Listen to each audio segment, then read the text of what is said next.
Hello and greetings, everyone. I hope this all finds you well. Though I need to refresh my YouTube. It's not behaving the way it should. There we are. Let's see here. There we go. Now I've muted. I don't think you could hear me hearing myself. But one never knows. One never knows what madness lurks in the computer of Silver-Quill. So, hello everybody. I hope this finds you doing well. And I've got lots of folks to say hello to. I say hello to Preston Cox, Prince Apollo, Master Code, the Ace Analyst, Commodore Steel and Enderpup, Blazing Nova, Mabud Trinary, Enderpup, The Miner, Building Block, Evangelion 007, and Pokemon Fire Eevee. Let's see. I know some other folks here on YouTube. Inquisitor 751, good to see you. Although if you're here to aid me, if you pull an Exterminatus, that will not aid me. I'm just saying. Neutronium Ranger, good to have you here. And Battlecross, Haley Hope, M488. Champ to stay? Yes, so this is... There, I wasn't sure if I'd mentioned you all right, but yes, hello, Champ. And let's see here, I see Nexus Gallery and Red Gnome 110. Magnorinius Prime. No, I said that wrong. Magnoronus Prime. Hello. Oh, and people keep pouring in. Also on the Twitch, I see Rosefire and Seth Moss. Good to see you both. And Cherry Fluffbelly. Good to see you. I hope... Oh, Gojline 91. I wouldn't forget you. It's good to see you. Along with Rick James, 85, and 117, War Spartan. And Pineapple Sauce, which sounds yummy. And yes, Cosme Inspira, that is a main 6 Frankenpony. My game plan for this evening is more or less recuperation, because I can tell y'all it's been a week. I will tell you in more detail as we get going, but tonight there are 2 goals. The first is to continue a Patreon supporter pledge. Having drawn their Sonic-inspired OC, this character also has a Pidgey friend. No, it's not Pidgey. Darn it, I looked this up just a moment ago. I forget the exact term for these Sonic birds, but he has a blue one as a friend. Ergo, I'm going to be drawing that friend. But then I shall be switching gears, expanding on my library of pony parts, poses, you name it. Basically, trying to have a library of poses that, 1, I can share with other people, and 2, reference whenever I'm putting together a comic or graphics. So hopefully I can speed up the production time. It's an investment of time now to have a little less necessity down the road. Yes, I phrased that wonderfully. But like I say, it's been a week. It has been a week. Synchrony and Camden, you know Flicky. The bird is called a Flicky. Master Code, it is not a Pidgeotto. I may be old, but I'm not that far out of it. Not a Pidgey. You're trying to pull a fast one on me.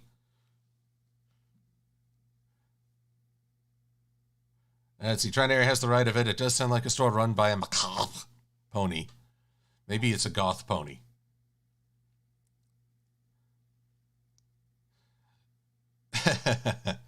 Yes, Inquisitor, I think I would give the Imperium ample reasons to check up on charges of heresy.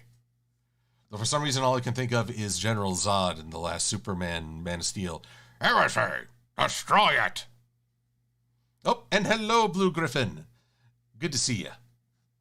So, let's get a little music going because, guys, I'm peopled out. As I will explain forthwith and shortly, I was seeing a lot of people this week, so tonight I'm taking it a little slower. And let's shuffle some YouTube music while we're at it, hey? Let me know if this is too loud.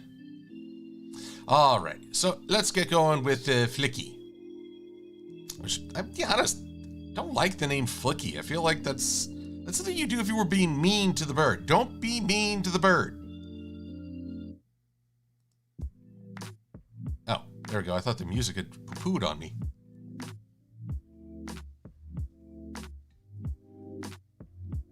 Master Code, I would play Freebird, except that YouTube just won't play nice. I think it'd be a lot of fun. Play Freebird! But anywho, so why am I saying it's been a heck of a week? Well, things don't start off with a happy story. Last Friday, my family got word from my uncle by marriage. My mother's sister had been in decline throughout the week and sadly passed away. Actually, yes. No? Sorry, it was actually 2 weeks ago. Good Lord. This is how much things have messed with me. It was 2 weeks ago on Friday. The following week has thus been a mad prep to get ready to travel. I was going all over town, making sure I could be properly dressed for, sadly, a funeral. And I realized that while this has been a year with many losses, this is the first funeral I've attended in a while. So, managed to get it all put together pretty well. I've got all the appropriate clothing. I've managed to book a flight and get the last flight on to sync up with my parents coming back. They were unfortunately out of the country when all this happened. So the game plan was I would join them in Chicago and drive them south to a place called Kankakee. And how to describe, it was a wonderful celebration. I mean, talking about a life very well lived, much beloved by her community. My aunt made a wonderfully positive impression in people's lives. In fact, many of us joked, "Oh, we need to get to work to do half as much as she's done." But as my mom reassured, that wouldn't be the message she would want anyone to take away. So there's only one complaint I have about the funeral, and it has nothing to do with the people there. As we were leaving after the ceremony, which I actually ended up serving as a pallbearer, some guy comes by in a really souped up car, revving the motor like crazy. And this is just a small town side streets. There's no reason to be gunning your motor like that. I know it makes it sound like really hardcore. I don't know what the right term is anymore. But honestly, if you're having a rev an engine that big on a small town block, I don't think you sound hardcore. I think it sounds like you've got a lawnmower in your car and it's really struggling. So having the opposite effect.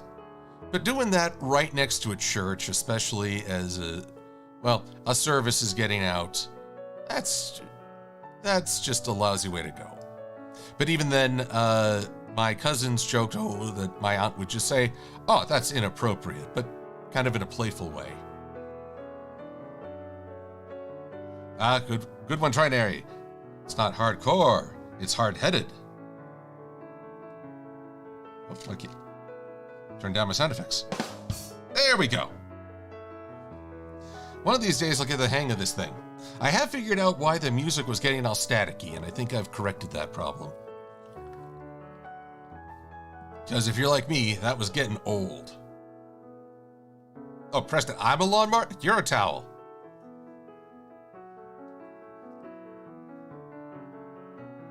Oh, hello, Pat G 500. And Hunting Rangers.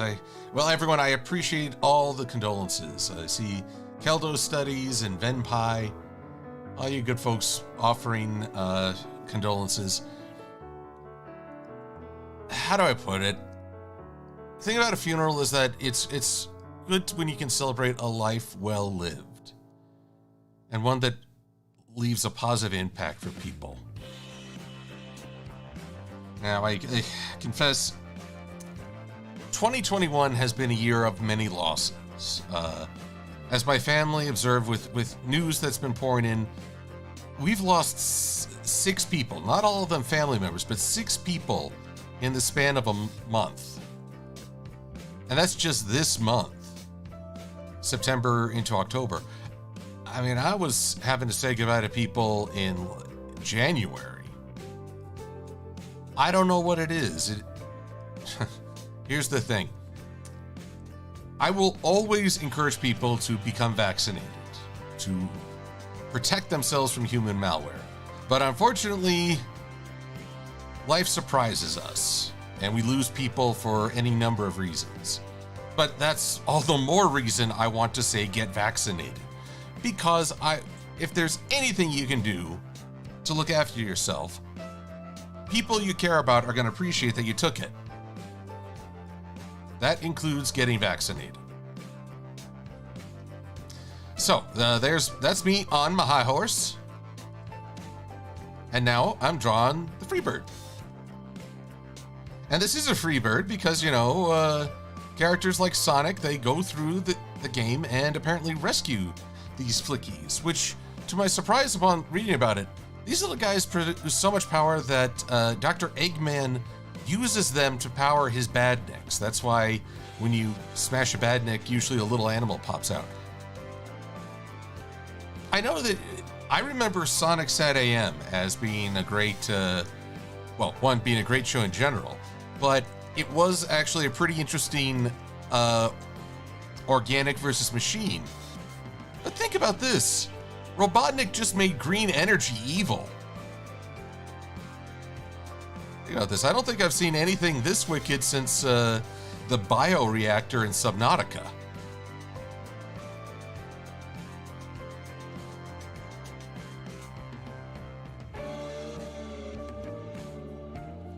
Actually, okay, building block, I like your idea. Badniks are powered by little animals running on treadmill or hamster wheels.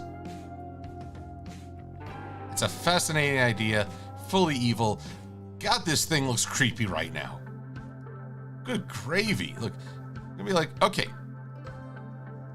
I need to draw some pupils on this thing before it takes my soul. Come join us, Silver-Quill. We all float down here. Wait 1 sec. Wrong button. Wrong button. Killed the timing on that. Oh well. Okay then.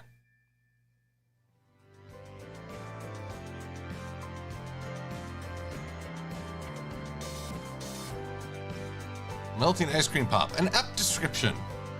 And yes, Preston, I would throw a grenade at Dr. Robotnik. He tends to, abuse animals, try to kill others, and take over the world. Honestly, look, I'm all for if a character undergoes a thoughtful redemption, but if there's no saving him, then, I'll throw a pineapple their way. Sure, why not? Oh, Trinary, you're always gonna spoil me. Spoiling me like no one's business. I don't think Sweetie Bloom is in the chat, but I tell on you to her. Oh, go to line. We'll see you in a few. Magical Dude, we'll give my best to Josh. Red Gnome, you want to see me without pupils? I can arrange that. Yeah, see, this is why you don't give me ideas. Let's see here. Here, I had this open just recently.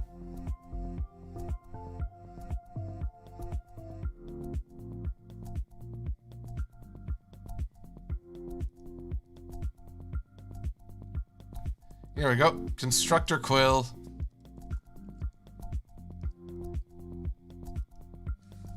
Sans eyes. Can we scare it? Yes, we can. Here, let me get it all nice and zoomed in so you can really experience the full fear. The only problem is that when he tries to use that hammer without pupils, it's really not going to go anywhere.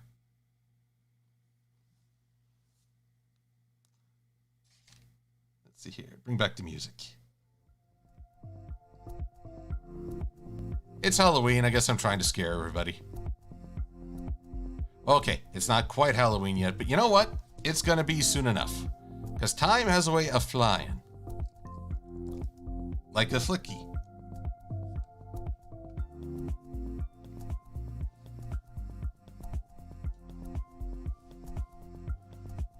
Ah, Battlecross. Well, sorry. Souls are at a premium right now. Just ask Inquisitor. I mean, they're in the business of saving the Imperium souls. Or blowing them up. Either or. Not really sure anymore.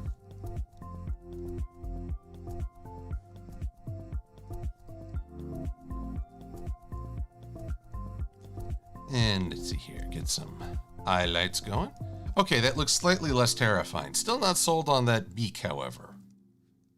Also, I should say the references I found come from multiple versions. The one on the left is Mario and Sonic at the Olympics. The one in the middle is, from I can tell, the Sonic anime.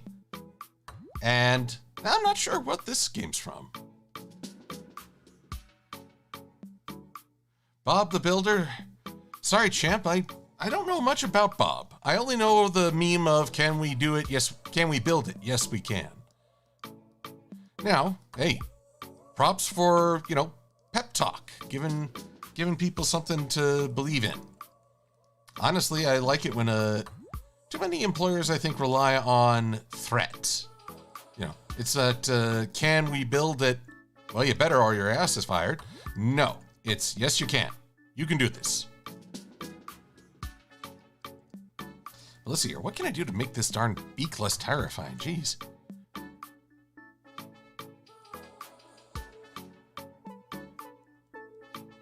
First things first.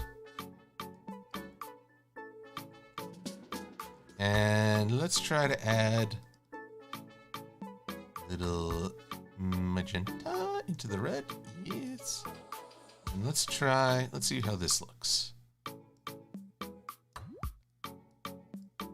Now, there was a question at the very, very beginning from Cherry Fluff Belly. Do I have a favorite DreamWorks movie? Man. It's funny, DreamWorks produces a lot of good stuff, but I can't always quite remember what's a DreamWorks and what's not. I would say Kung Fu Panda 2 is right up there alongside The Prince of Egypt. Mostly because both of them had really good villains. Or perhaps it's more accurate to say antagonists.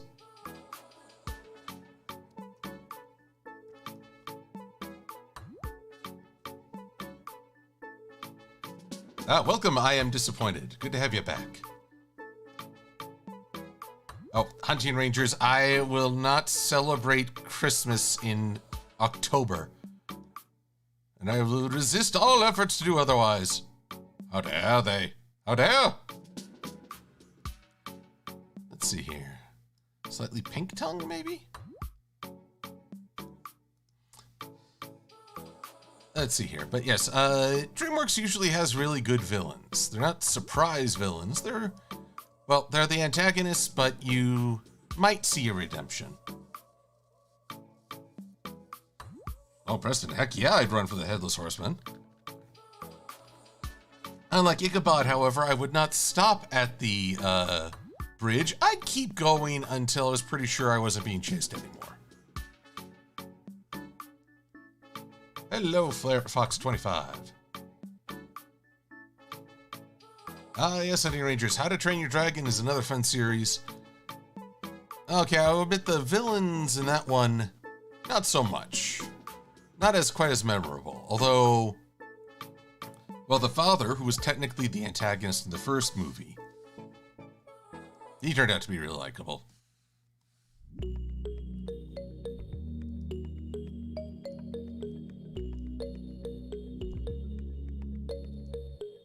And let's see. Actually, I understand that there's going to be a new How to Train Your Dragon series. So I'm curious to see how that will go. Huh. Funny that Sonic... Oh yeah, it was Sonic X. Funny how they don't include the little stripe across the Flicky's face. Oh well. Their loss. It's distinct. And let's see here.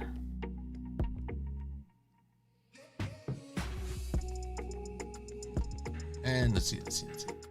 Down here, I'm just selecting a stroke style. Let's see here. Oh, Syncree. My friends and I have talked quite a bit about the casting of the Mario movie. I've heard the news. I remain cautiously optimistic. Look, I'll be honest. All these characters, Star-Lord is Mario, Jack Black is Bowser. Now, no disparaging on Jack Black. He could be very funny. I just don't know if he'll be a good Bowser. It's not always an easy fit. But I will give it a chance. If there's anything I've learned to be frustrated by, it's when people give up on an idea before they even give it a time to try. You don't like something, I'll appreciate it if either you say it doesn't catch my interest, or I tried it and I didn't enjoy it. If you're actively hating on something that you've never even experienced, then you're wasting energy. So, you know. But it's also okay to say, hey, I don't feel like seeing this movie. I remember the Angry Video Game Nerd made a what I thought reasonable statement saying he didn't feel like seeing the 2016 Ghostbusters. It just wasn't of interest to him. And you know what? That was not only totally fair, but I think well articulated. But he got a lot of flack for it, which I felt was undeserved.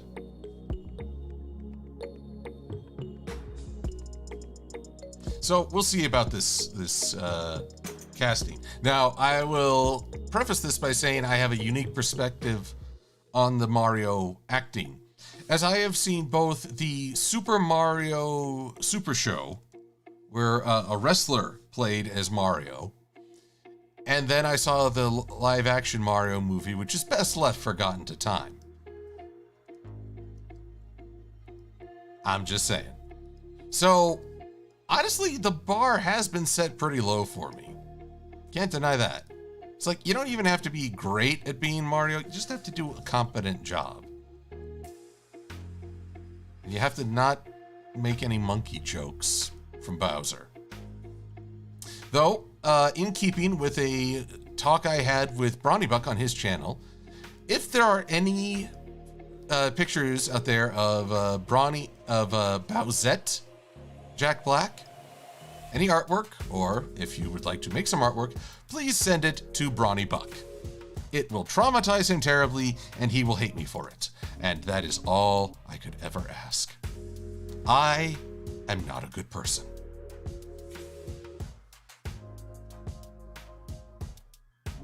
Let's see here. Rosefire, you've gotten 2 packages. Well, now it looks like you've been patient. Congratulations on having that patience pay off.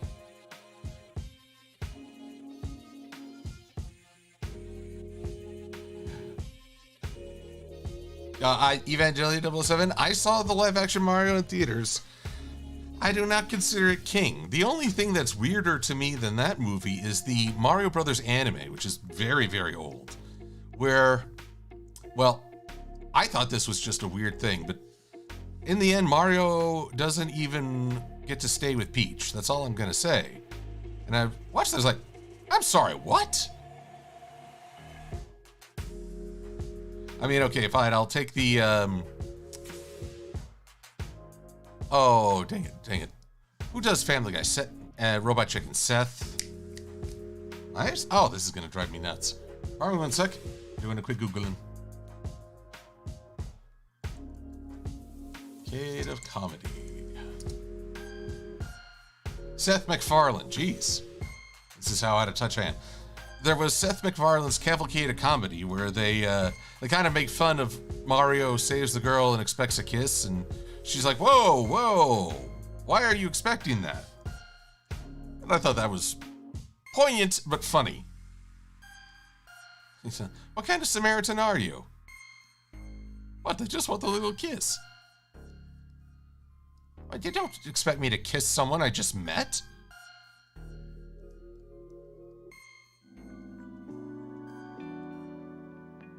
So that, I don't know how I got on that tangent, but basically, Mario in entertainment outside of video games has been quite odd.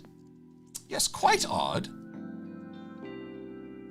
Okay, where can I put this body that this poor thing doesn't look like it's deranged by radiation? I mean, this is... I had no idea drawing a bird could be so terrifying, but here we are.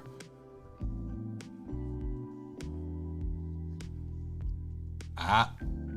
Jerry Fluffbelly. Why don't Americans eat snails? Because they want fast food. Well done. Ah, Blue. Well, Blue Griffin, who hasn't made fun of the fact that Link is always saving Zelda? I mean, Zelda's, I consider more hardcore than Peach, depending on the iteration. Like, Ocarina Time Zelda, total hardcore. Twilight Princess Zelda kinda got she got the short end of the characterization there. And I confess, I have not played Breath of the Wild. I know that that depiction of Zelda is very popular. I don't own a Switch though. Though between that and Metroid Dread, maybe I should consider. I don't know. Then again, I don't need any more distractions. It's true. Tell you a story. When I was, this was what, 2004? That long ago? I was waiting outside a Best Buy, trying to get my hands on the Nintendo Wii, which was all the rave, but horribly out of stock. So the store hadn't even opened yet, and there was a line halfway down the building to try and get it. And, you know, it made me think of all the times that my parents would try to find, like, the latest toy or the latest craze. And one time my dad had it in hand, this video game that everyone was looking for. He was so ready. And wouldn't you know, some friends of the family gifted it to me instead. And they treated it like liquid gold because that's what it was. But I learned later, and I was just standing there outside that Best Buy, I suddenly was filled with appreciation for what my parents had done for me. Though I was a little kid, probably a little brat. But they really went above and beyond, and I'm very grateful for that.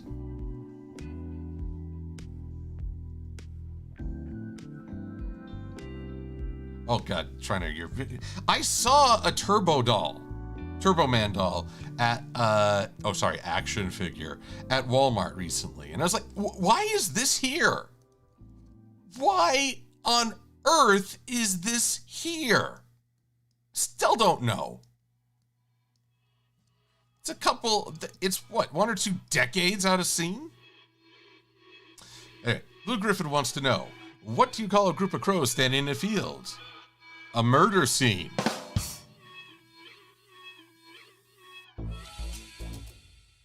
What would Lightning Bliss look as a headless horseman, Preston? Shorter. Even shorter than normal. Although you're tempting me here. Alrighty. Yes, Keldo Studies and other folks who've asked. Oh, Flare Fox 25. Sora being on Smash. Hearing that music reminds me of when Kingdom Hearts came out when I was in college. I was addicted to playing it. I wanted just to go through the whole thing. I was completely enchanted by it. I loved playing that game. Kingdom Hearts 2 was a much more mixed affair, and I never finished Kingdom Hearts 3. I don't know, Kingdom Hearts 2 is what broke me of being a completionist. Let's see here. Dang, this bird has a bulbous cranium. It's a Sputnik head. Let's see if I can stretch this out. This thing's Mega Mind. This is it. That's it. Pidgeys are the real villains. They're the Mega Mind of Sonic. Y'all think it's Robotnik. But watch as Robotnik turns out to be a Flicky piloted suit. That's the ultimate twist for the Sonic games.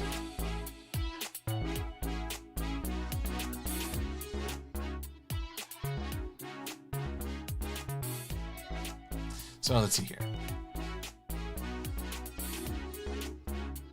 All right, let's see. Just reading folks' questions. What do you get from a hippogriff and a turkey? A turkey griff. But I'm part Turkey Preston. But you know, I just gobble this stuff up.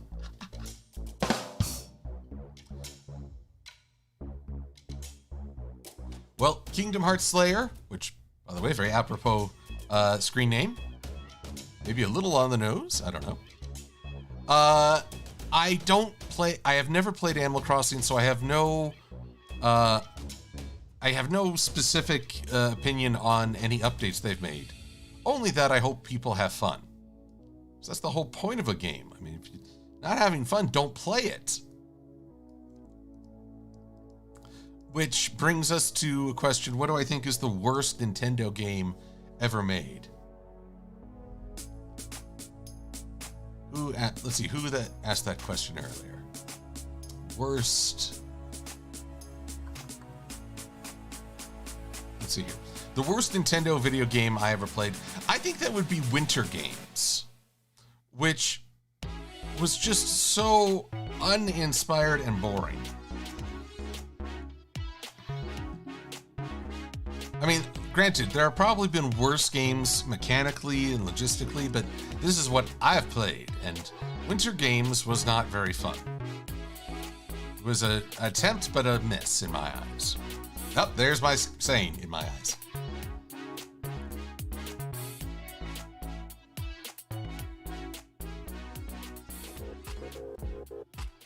Let's see here. Favorite characters from Neverending Story, Gojalan. Well, let's see, Falcor always caught my eye, but that's because I am a big Dragon fan. Like, Seto Kaiba got nothing on me. Seto Kaiba's a poser compared to me. Let's see here. So I like Falcor. I really first saw Neverending Story 2, which was, well, when you've seen Neverending Story 1, you realize what a very different style of story it is. But I enjoyed it. Also found those monsters that were plaguing Fantasia rather terrifying for a good long while. Looking at them now, they look ridiculous. But when you're a little kid, and if you have a strong imagination, things can freak you out pretty bad. Let's see, Rockbiter was pretty fun. Didn't really go for Junior.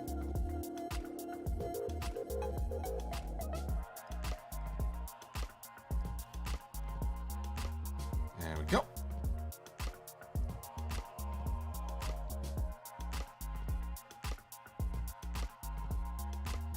Let's see here. Kalia Anderson. I've drawn many people's OCs.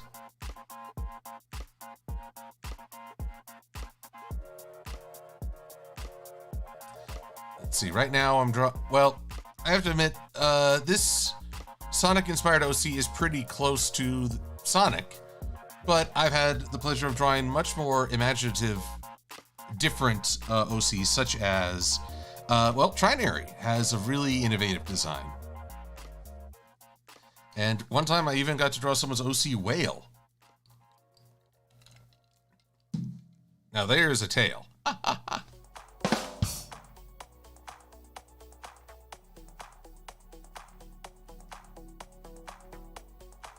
Jiggly Saint, you're pulling a bit of a Monty Python's Flying Circus.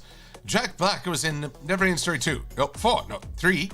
Yes, I have 3 types of aftershave.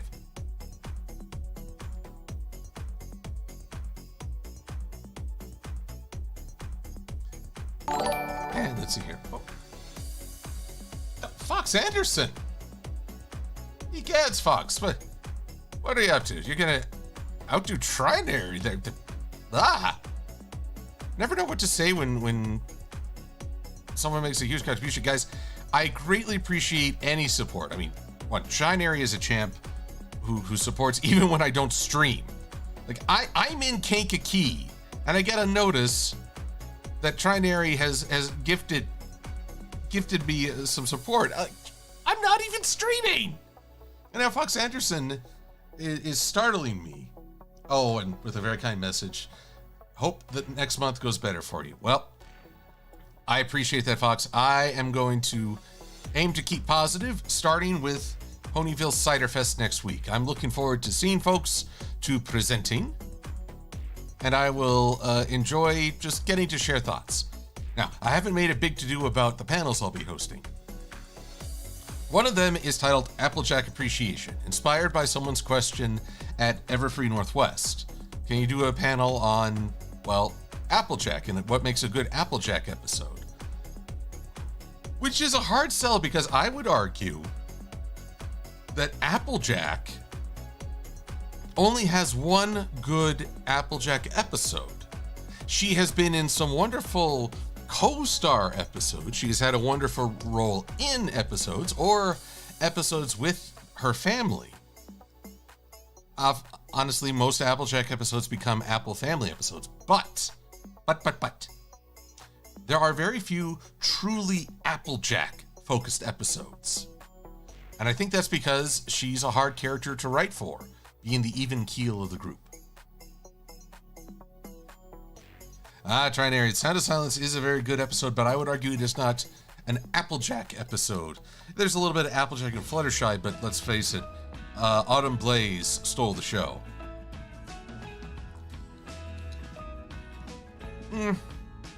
I guess for me, the best Applejack episode is,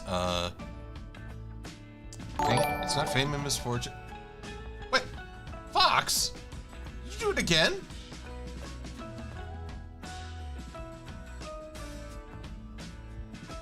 Fox, you get... Well, my phone has been going off, but Fox, don't bankrupt yourself on my account. Egads. Well, thank you again. Welcome, actual SBS NC. So, where was I about to say? The main attraction, there it is. There's my brain finally engaging. Main attraction where Applejack helps her friend Countess Coco Cabana. And welcome, Soundboard. Thank you for following. To me, that is probably the best Applejack episode. Sure, she is, well, I guess there she's working with the Countess just as she works with Autumn Blaze. And other opponents participate, but it's probably the one where Applejack has the most to wrestle with. So, gosh, I'm giving away the whole panel right now, aren't I? People are like, I don't need to go to that panel. I saw Silver-Quill stream, and they talk just like this because I don't know. Now, I shall elaborate more in the panel as I talk about what could really work with Applejack. And the goal here is not to dump on Applejack's presentation or try to rewrite My Little Pony, but I'm still a firm believer that if you spend some time talking about what did and did not work in a show, hopefully people will take from that ideas that they can apply to their own stories. That's, I think, the real goal of reviewing, not to denounce what has already come before, but to inspire what can come next. Oh, MLP Disney Lover, a Rare Jack episode. Now that's a whole different beast. I mean, personally, if I was going to ship any of the main six together, it would be Rarity and Applejack. But that's because, and this is critical, I am a big fan of Opposites Attract.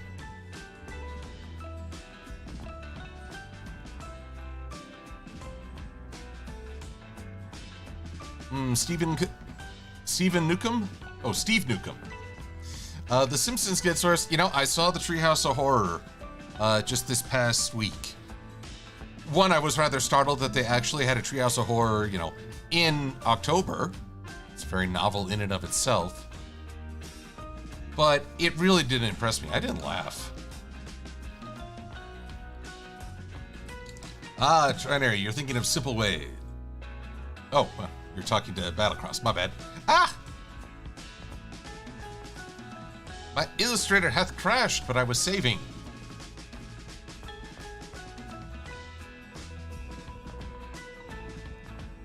So, how much saved? There's the question. And why is my illustrator so huge now? What the hey?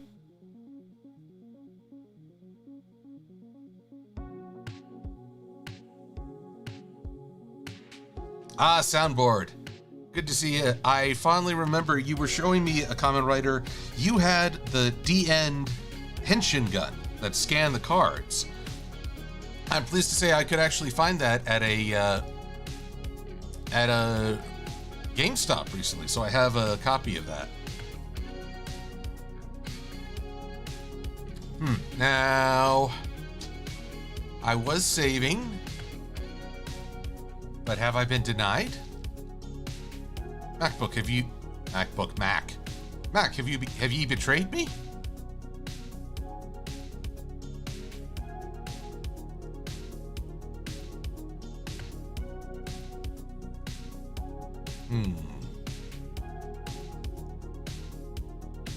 No?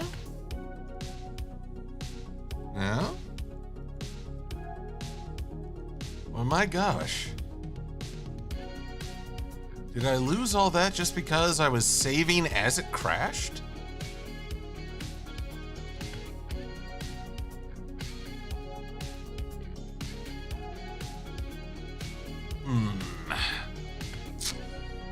I am feeling the bitterness.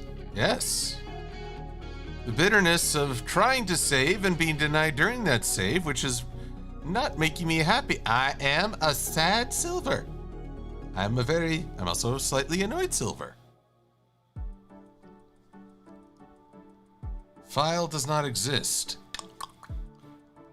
Well, ain't that a kick in the teeth? No, I am thoroughly vexed, ladies and gentlemen.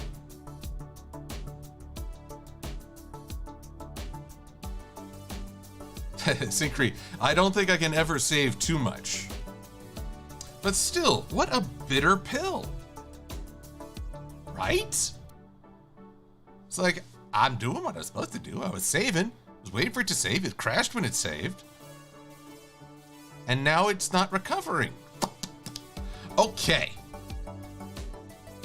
Oh, Elizabeth Snowbell, I appreciate that you think I'm taking it well, but I'm filled with rage on the inside.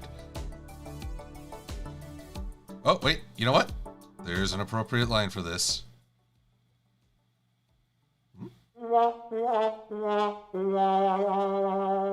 It's true. It's true. But I am not defeated.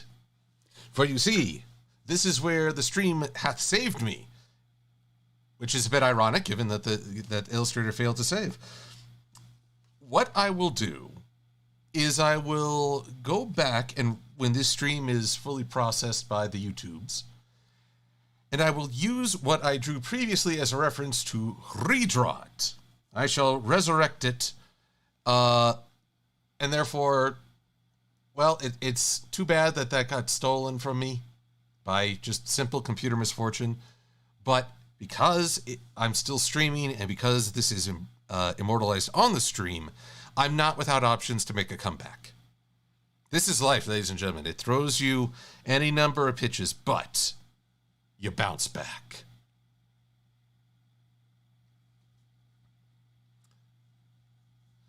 But I think, unfortunately, that also puts a stop to my fulfillment of that Patreon request for tonight. No one wants to see me redraw. What the hey? I think it crashed my fan control too. What? Oh, there it is. But goodness me, that was just something else. What would I look at like as Ichabod Crane, Preston? Probably very, very skinny. So, I think I'd have to diet pretty hard to get that skinny. Gads, no. Alrighty. Let's get some music going again. So, folks, maybe this is good for you to see. You see, not everything goes the way you plan. It's what you do afterwards that counts. The saying is a person who gets knocked down 100 times has to get up 101. So that's what I'm going to do. I'm also going to write Adobe to say, can't there be an autosave feature on these things? I don't get that, There's an autosave feature on the video editor Premiere Pro. Saves a side file in a specified folder. Photoshop and Illustrator don't do that, and I don't know why. All right, so where's my music? Now we're talking. Rosefire, my favorite person in My Hero Academia, hero or villain? Well, Deku, Midoriya, whatever you want to call him. A kid who keeps trying his best. He's my fave. I like it when the main character himself is so likable.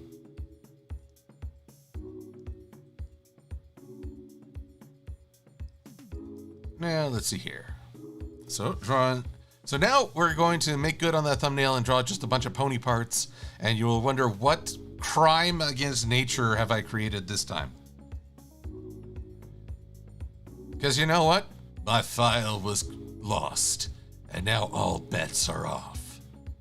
I'm not Batman.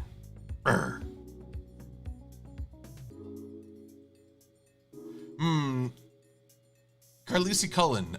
Shipping Lightning Bliss. That was fun for a time. I love her revenge videos, but too often people take it too far. Unfortunately, fans who are eager to get in on the joke and don't necessarily understand a level of trust that Lightning and I share, they take it too far. So I'm trying new innovative ways to tick off Lightning Bliss. And, you know, honestly, the question of what Lightning Bliss would look like as a headless horse, I'm intrigued. You've intrigued me.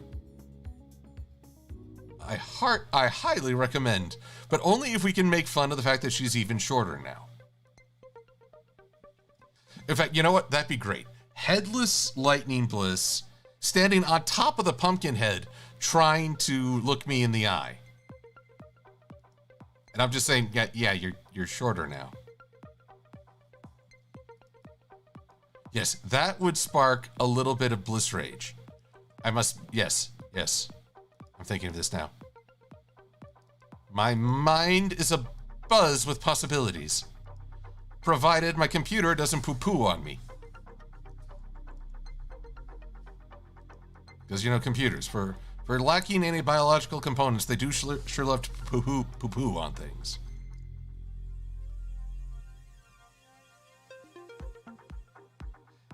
Yes, building block. She ain't got no eyes, which means that looking me in the eyes is a challenge. And Lightning Bliss does not shy from a challenge.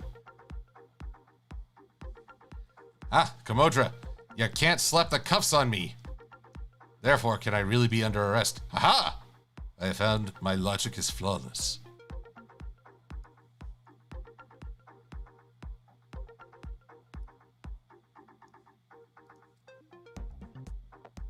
All right, there we go. It's funny, I was talking with a friend today who was also been the recipient of a lot of bad news, and she said at a certain point, you feel kind of guilty because it's hard. There's times where I think the emotion gets so overwhelming that you just kind of shut down. And basically she was worried about, should she feel guilty about feeling this way? And I said, no, you should not. Because that's a natural human reaction. There's nothing wrong with you if you feel a little burnt out. And perhaps that's why I'm not as up in arms over my computer. Because, well, a lot worse things have happened. And anything you can bounce back from. My friend Patrick, who sadly passed away in late January of this year, he quoted to me the line, "I'm grateful for the headache I don't have." Which I don't think I usually ponder, but it's true. I'm grateful for the headache I don't have. And when I do have a headache, I'm grateful for the Aleve I do have. Wait, did I just do product placement? Yes, I did. So why, oh why, am I not getting paid for this, I ask you all?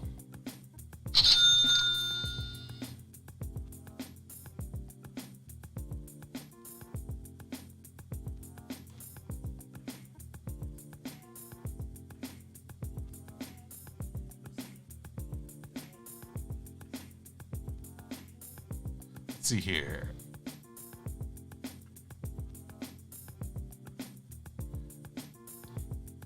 Oh, Pokemon Fire. Well, Dakota Jockers, he thinks you're getting a little philosophical on me. Or wait, was it Nietzsche who said that?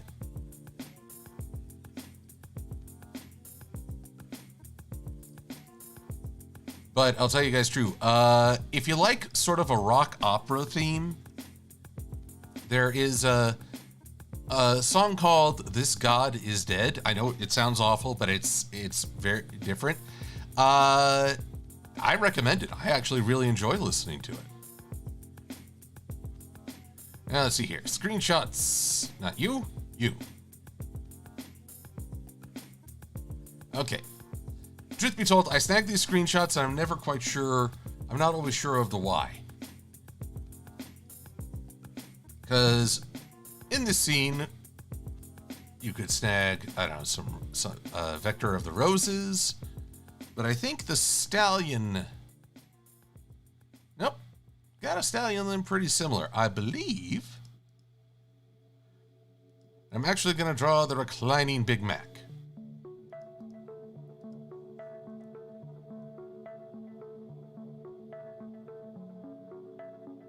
Let's see here. Fetch 26291. One of the minicons is named Fetch.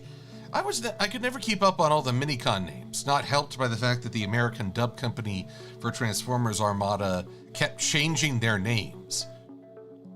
I swear that Jolt went by 3 names throughout the entire blessed series. And he was Optimus Prime's minicon. How do you mess that up? It's Optimus Prime. So, to whom was Fetch partnered? To whom? Okay, that may have been structurally correct, but it was passive voice. English is a treacherous language.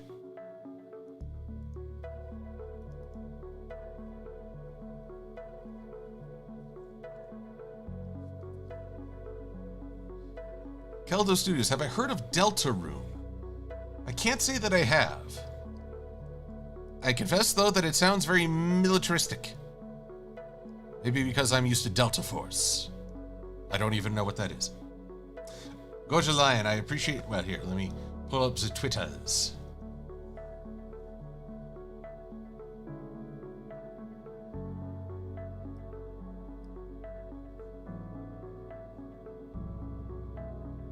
Goja Lion is saying, sending you a big warm hug. Oh, thank you. Many thanks. Meanwhile, Q is sending me gifts of Kermit drinking tea. I believe Trinary can explain that to me, but I'm doing the art stream right now, so.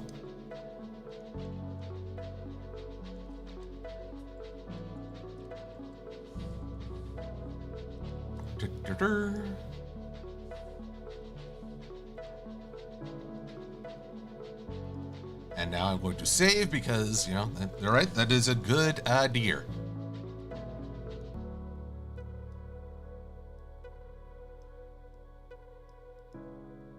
Now, why Big Mac would be in this pose, I do not know. But sometimes it's just like, hey, that's a good looking pose. That's something different. Let's go with that. And, well, we'll see if a need comes up.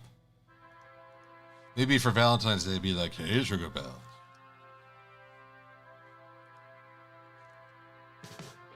Oh.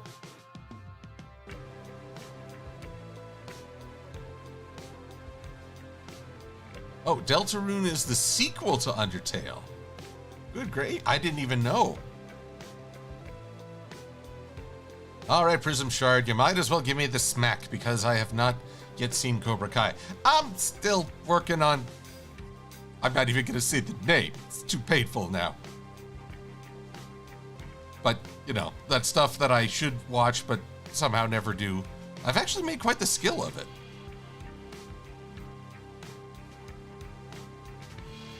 An anagram of Undertale. Ooh. Thank you, Blue Griffin. I would not have realized that.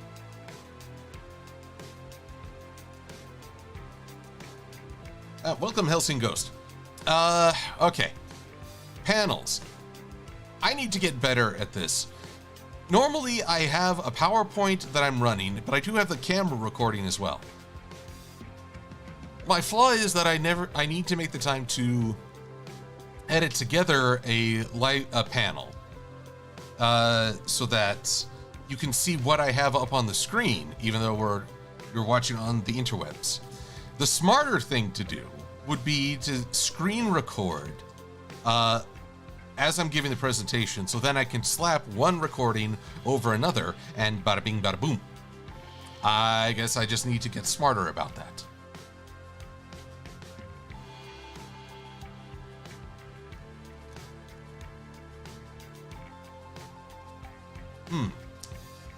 Inquisitor, what movies will I never watch for any reason besides it's bad? Birth of a Nation, because I really can't. I understand the time and the history, but I don't think I can ever stomach a movie where a clanner is the hero. No, thank you. Also, I believe there's more than a little bit of Southern propaganda in that one. What are some other ones? Cuties. I heard the arguments over that, and how shall I put this? One can't, in trying to combat an evil practice, I worry that the producers unintentionally added to it. So won't be seeing that.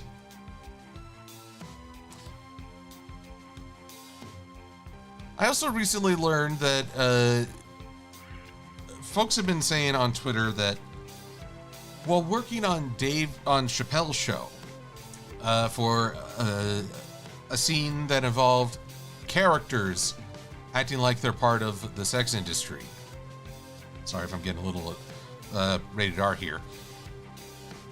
Apparently, the women were not treated well on the set. And even Dave Chappelle himself is accused of it being inappropriate. That's disappointing to hear. I'm not sure I could comfortably watch a Chappelle special as a result.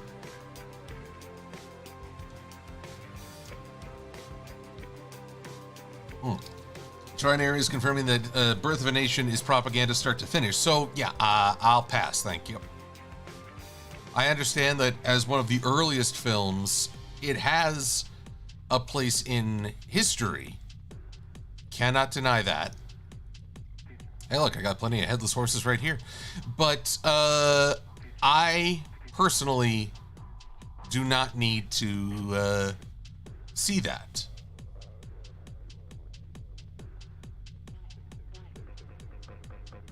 Oh, wow. Battlecross, I didn't even know there was a...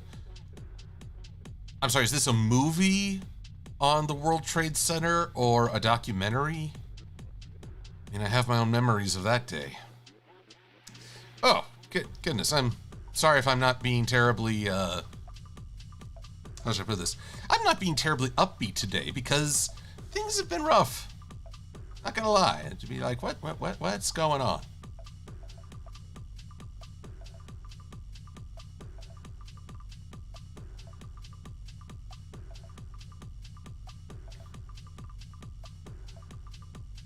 Let's see here, Preston. Would I date Trixie? Probably not. Trixie is not a pony with whom I'd really want to have a romantic relationship.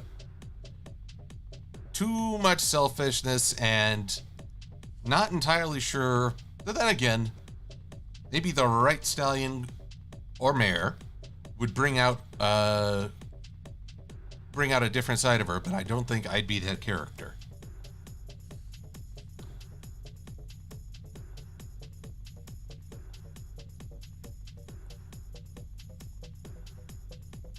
Let's see here. A film starring Nicolas Cage, Battlecross. Oh, wow. Wow, they went there. Now, here's the thing. I like Nicolas Cage. I mean, if you guys have a chance to see Willy's Wonderland, it is amazing in its bizarrety.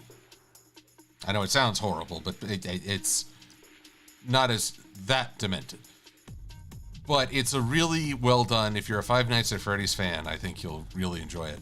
But to do a movie, I'm assuming an action movie, about the World Trade Center?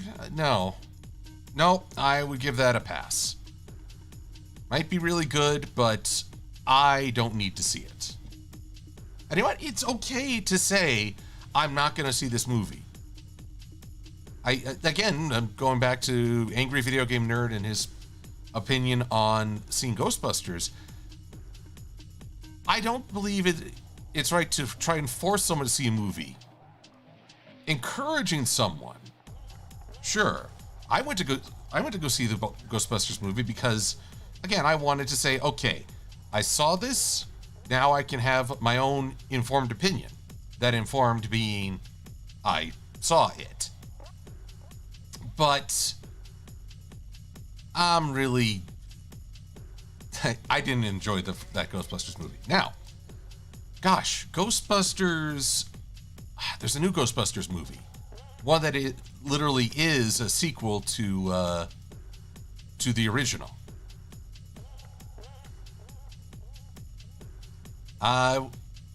Afterlife. Thank you, Evangelion 007. Ghostbusters Afterlife. I'm intrigued. Whereas the Ghostbusters 2016 trailer usually filled me with some trepidation or uncertainty, I am intrigued by Afterlife. I am curious. I will definitely go see it because I just want to know.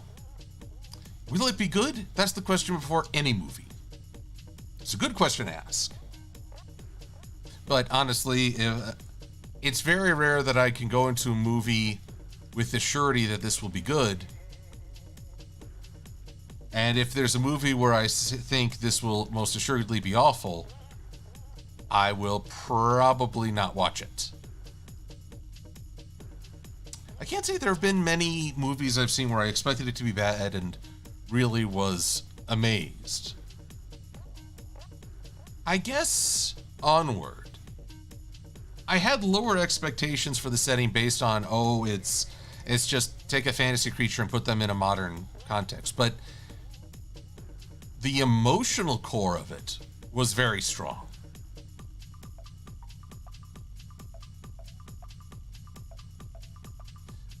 Shiny Paint F. What program am I using? Adobe Illustrator, which, aside from a hiccup that I seem to be dwelling on, I really recommend. I have had great success with Adobe Illustrator.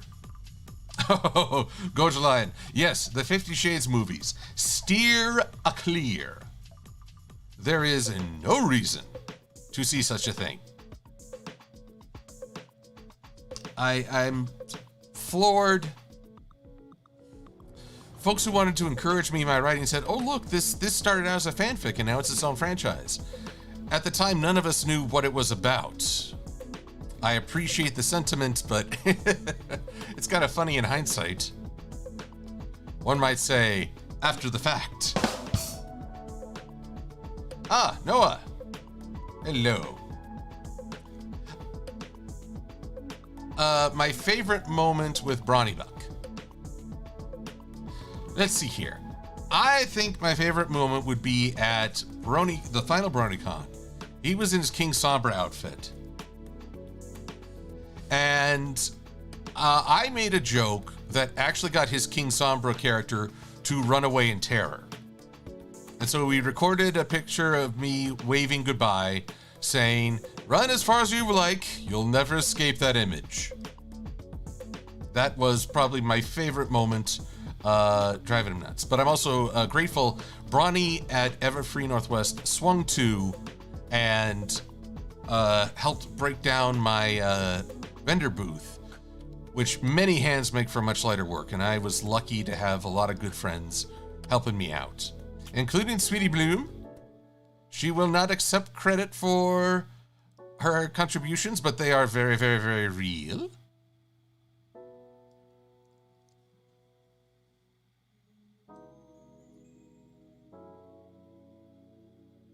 Well, Preston, I would prank call Queen Chrysalis, but Stone doesn't have ears. Let's see here. Oh dear, Evangelion, I don't know. I'm afraid I'm not great with names, even celebrities. So Brian Goldner. His passing reminds you of the late Iwata-san, and they both passed away from, cancer. Well, it's very rare that I would ever say anything other than I'm sorry for the loss. I'm sorry for the family. Let's see here.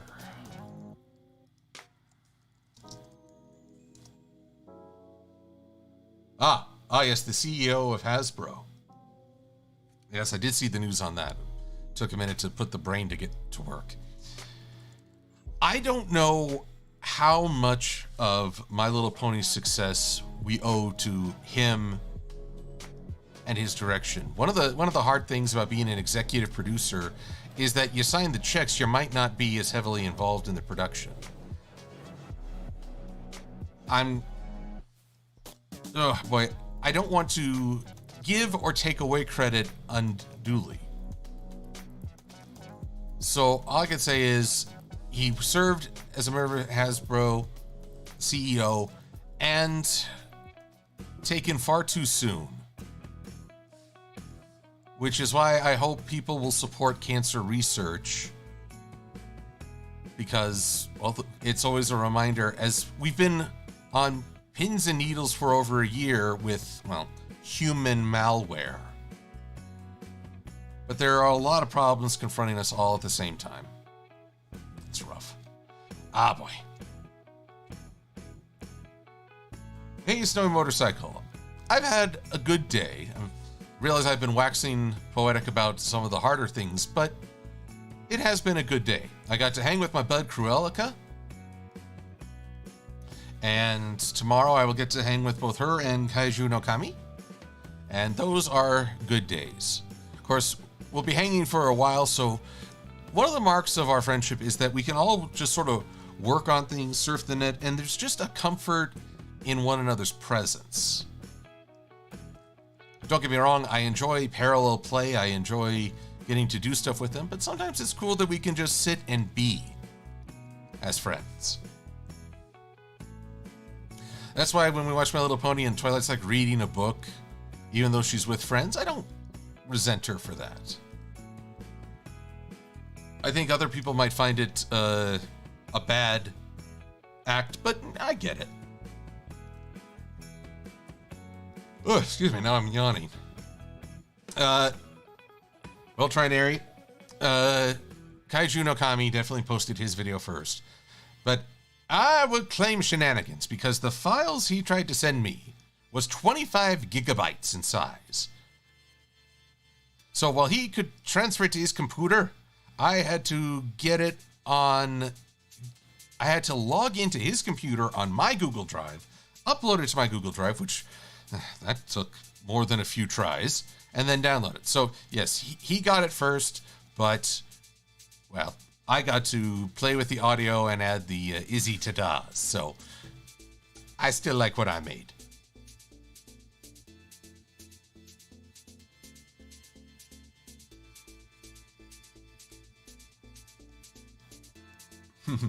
RG, if you're asking My Little Pony is still a thing, you're new to the internet.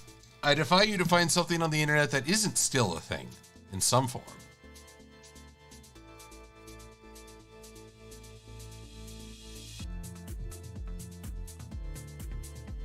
I always find it weird if people expect that because a trend is no longer the most popular or at the forefront, that everyone just sort of switches off. You'll always find people who just do this because they enjoy it.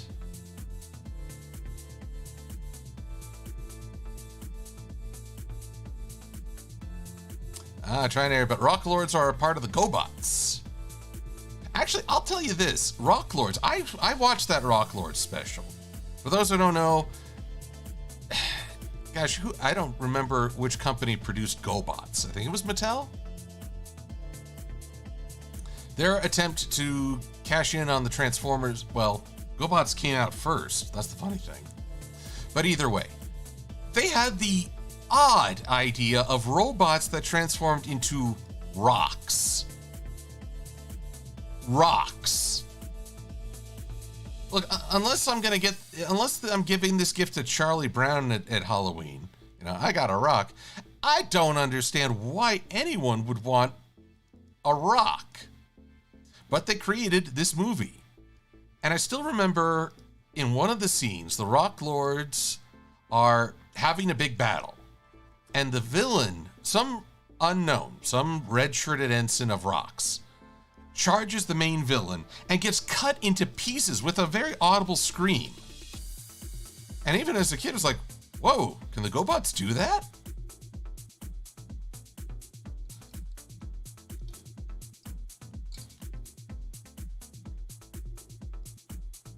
So, you know what? You're right, guys. Candy Rocks.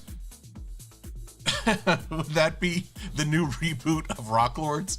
Rock Candies? Try seeing it. Oh, God, that sounds wrong. A series where both protagonists and antagonists are afraid of getting licked to death.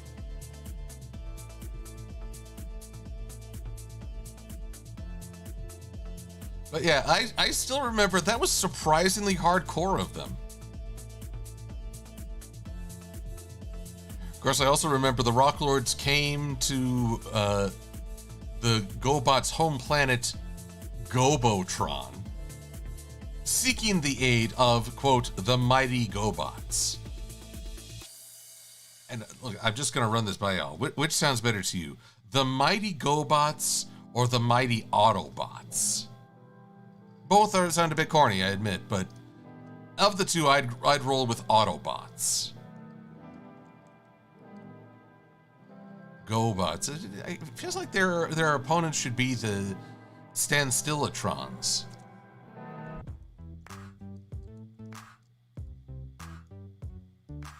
Ah, well,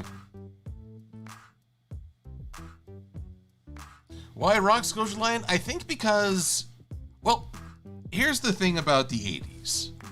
Big theme in entertainment of the 80s with, say, Transformers and GoBots and Mask and, like, even little things like the Micronauts.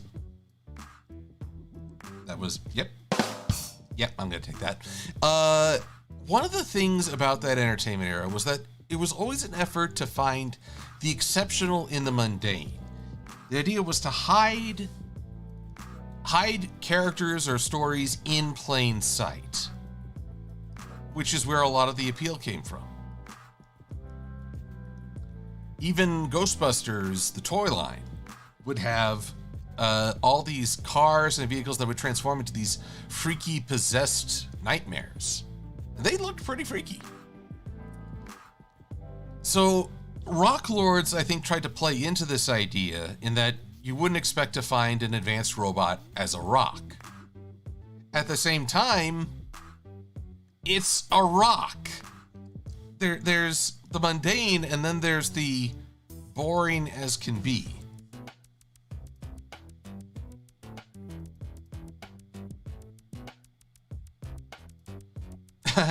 Evangelion 007, the enemies of the GoBots, the stop bots. I like that. Excellent. We've got a cosmic game of red light, green light going. So, yes, excellent. And Sky Talons points out the Auto Rocks and the Cetastones. That's a good one too. Oh, and Sky Talons, you mentioned a series called Wings of Fire. I think I saw that at a bookstore and I was intrigued, but I don't know anything about it. Do you recommend it? I'm always on the eye for a good dragon book.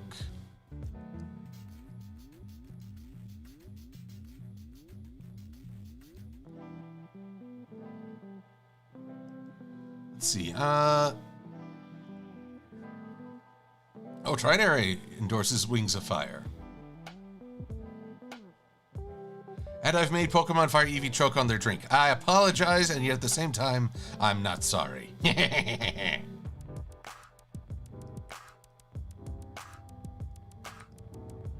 you go. Hey, Sweetie Vale, your main highlight. Jeez. Let's see here. There. And there.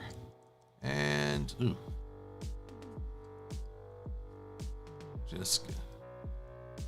I'm just showing these on the sides because I don't have, I very rarely have any reason to show the ponies with their back towards the audience.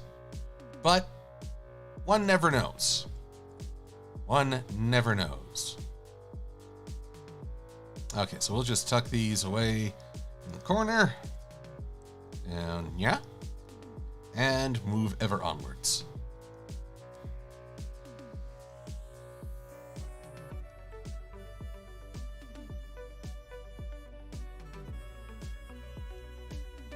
Oh, also, I should put this. My friends and I were talking.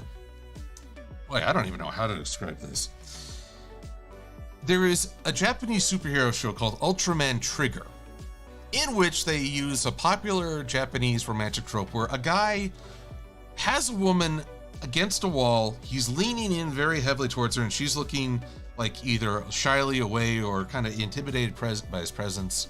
Not quite what's going on here with Sugar Belle and Featherbangs, but I looked at this scene and I just screamed, no, there's nothing romantic about that. Don't do that. I don't know why Japan has this trait, but this is one point where I can't really accept a cultural difference. Leaning in and physically intimidating someone is not romantic in the slightest. Just that sprung to mind seeing that screenshot. I'm like, no.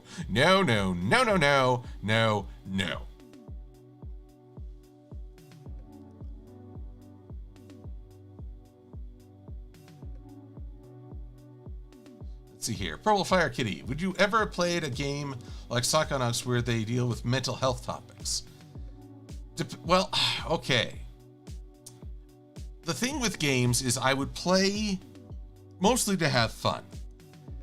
If it can be an interesting exploration of mental health and the challenges therein, I would salute them for it, but it would still have to be a game that I feel warrants my time and attention, for fun.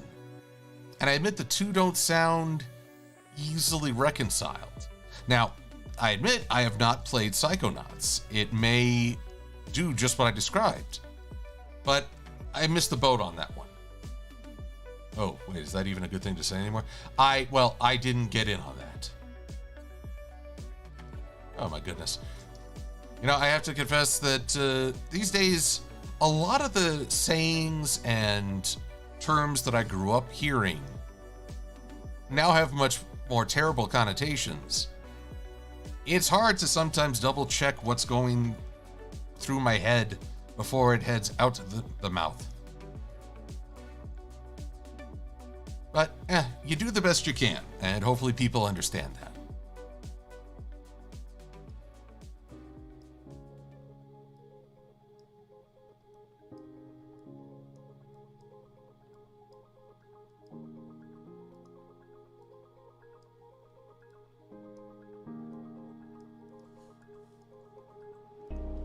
Let's see here.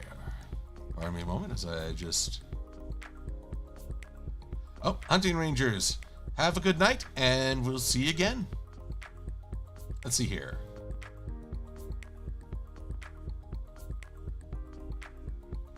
Cherry Fluff, I'm sorry, but I don't see... Oh, wait. Maybe I do. If I made animations, would I make animation skits or memes? Offhand, my understanding is that memes usually arise from animations, such as the very bizarre Pip meme that has emerged in the wake of Generation 5's debut. So, if I were making full animations, which I would have to do a lot more schooling to make anything of genuine value, I would aim for the animation. The memes usually happen on their own, whether you want them to or not.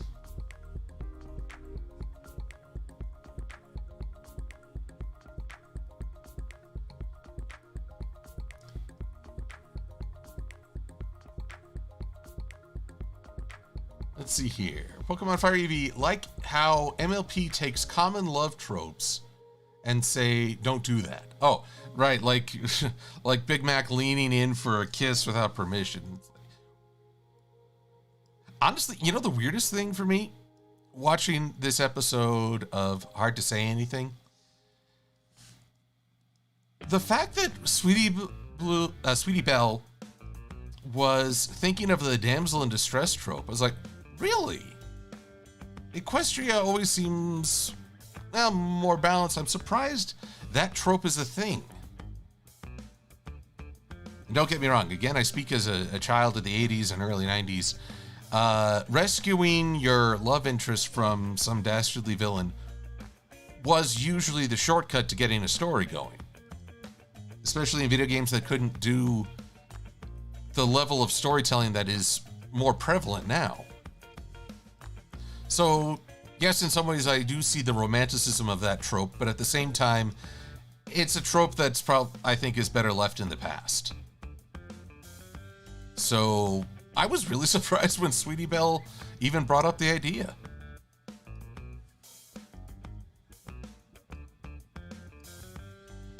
If anything, I would think they'd have stories about the princess going to rescue the prince.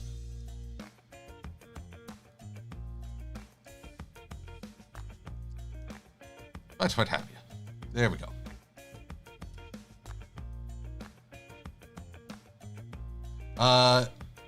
Yes, Enderpup, I did have a Game Boy Advanced. I'm assuming that... Yeah, Game Boy Advance. Look, I had the original Game Boy. I played mobile games when they were just green and slightly darker green.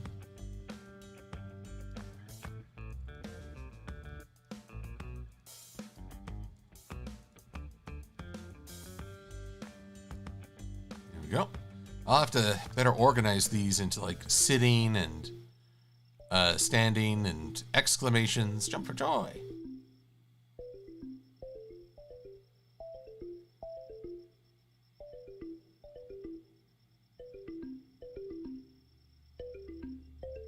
Okay, Tridary, I appreciate you correcting yourself, but truth be told, I've known some people who have their heads shoved up one's own end. And it's hard to dislodge that, too. So, well done. Even though unintentional, I think that was pretty fun. Alright, now Big Mac here.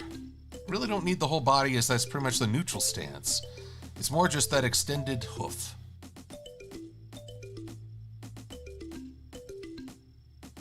Well, Sky Talons, here's the question. Do we need tropes at all? Tropes are not something... how to best describe this? Much like memes, I think, tropes become habit almost unconsciously. You never plan for them. You never say, oh, I'll just use this trope. But certain ideas appeal over time. And sometimes they change. I think there'll always be the concept of charging in to save a loved one as an expression of love.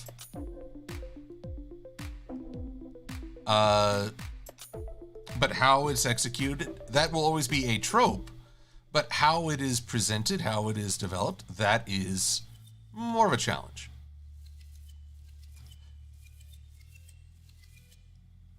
I'll give you guys another example.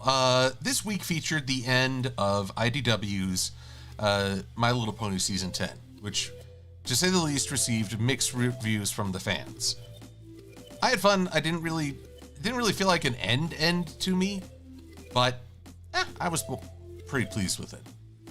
But one thing I mentioned in a written review, is that there was a little fear that the ponies going forth to other countries, was it going to be them, the super enlightened modern era, coming to visit the out of touch or outdated cultures?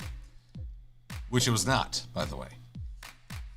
And a person wrote, look, that may be your concern, but I think a good writer can present those stories and have an older style culture and still show its positives. And I thought about that because I'm trying to remember any movie where celebrating a different culture didn't involve demonizing the main character's current one. It's a trope known as, Mighty Whitey.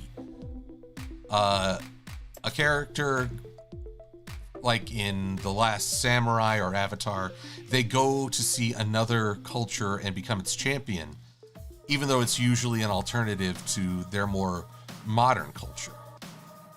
I don't know of many stories that have been able to celebrate an older culture or a more regressed lifestyle without demonizing the modern era.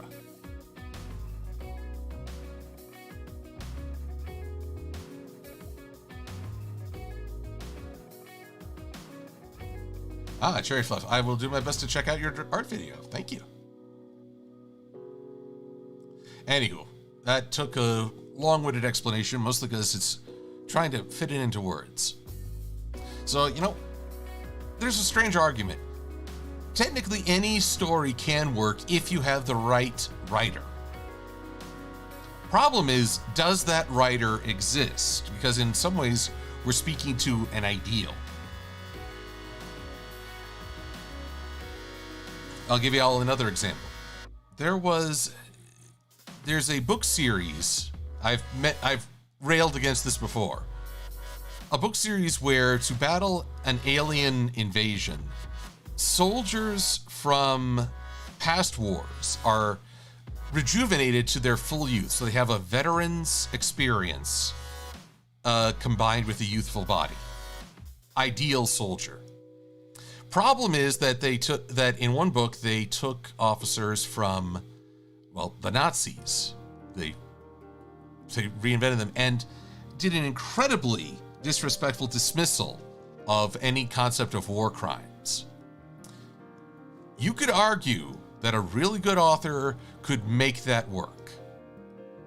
I'll tell you right now, the author who wrote that book did not. So maybe this sort of mythical ideal author could have done it in such a way, but heck if I know how that author would accomplish such a thing. I assure you, Preston Cox, I am not an ideal soldier. I am grateful that I live in a time where there are those who are willing and able to serve, or folks who, okay, man, I want to be conscious of how I present this. Past generations have had to face the draft or challenges of fighting a war, maybe even a war they didn't believe in. I've been very lucky to not face that challenge. And in part, I owe it to the people who do serve. I won't say that all of them serve for the same reasons, and they might not all do it for idealistic reasons, but they serve, and I'm grateful. William Ganes, where are you hiding? William, I'm not sure what YRT yet. Well, yes, I do watch Ultraman Trigger just about every weekend. I haven't done reviews on my channel, but I guest star on my friend Kaiju no Kami's channel, and we give reactions to that. I am usually intensely disrespectful and a little Freudian, as basically I've watched a guy in a spandex suit beating up another guy in a spandex suit, or otherwise.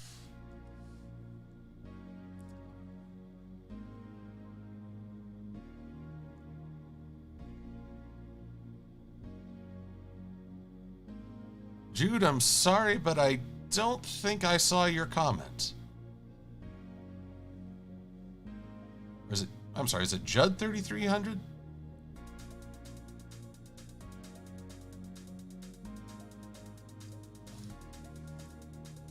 And let's see here. Let's wrap up this Big Mac. Talk to the hoof. That's what he's saying.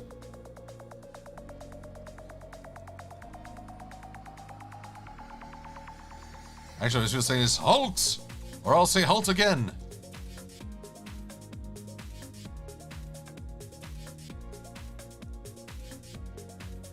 So, Judd 3300, I'm sorry, I did not see your comment. Would you mind repeating it?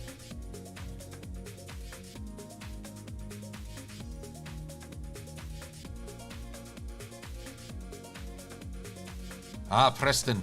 My jokes, well, some would argue humor is subjective. There's also an argument that there are certain approaches to humor that work better. I've practiced a lot.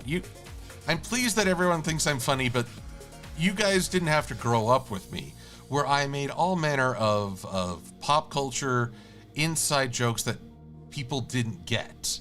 And therefore I was probably more annoying than humorous. Humor, like anything, is a process that you revise and you work on as best you can.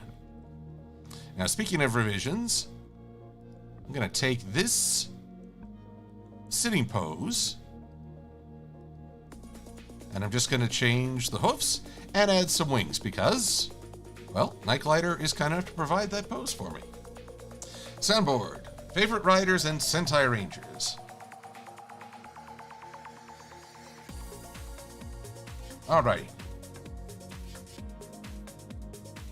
Favorite rider, Kamen Rider Guy. Really my favorite Kamen Rider series. Kamen Rider Wizard for best gimmick, and Beast for Kamen Rider Beast for one of the funniest. I am also a fan of Kamen Rider Bill. Who don't know, despite the guy claiming he's a narcissistic scientist, he's actually very other people centered. It's just that he's grandiose and quirky in his expression. Believe me, a true narcissist is not nearly so endearing. Oh, of course, Aruto, Kamen Rider 01, and his barrage of puns. He's a great example of comedy. Now, on the Super Sentai side of things, which is Power Rangers here in America. From Jetman, which nearly became the first Power Rangers, there's Red Eagle and Black Condor, who are a great example of conflicting ideals in Super Sentai. There's also Kyoruger Blue, a 30-year-old something who loves puns. I can't imagine why I would enjoy such a character. And Kirame Yellow, which is kind of funny. He's a pro gamer, but he's also the team strategist. And sometimes he actually feels that he should be the leader. And yet he's never truly hostile or cruel about it. He thinks about the team enough to kind of keep that to himself. At the same time, you can appreciate how he struggles with the thought. Also, I don't want to give away too much. There's an episode where he is stuck in a time loop, reliving the same day. And the way he gets out of it is just through so many mad skills that it's actually really fun to see. I will admit that part of it involves crushing the enemy of the day's spirit, but given that it's a bad guy, I can't feel that bad for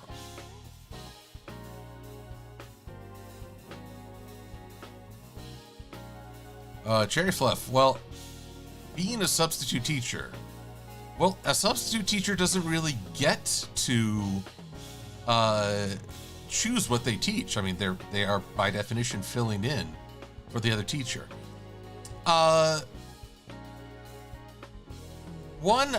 If I could choose a subject, I think English would be an important one.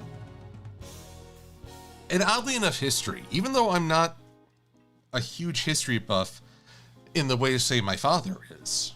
He is quite fascinated by a lot of historical ideals.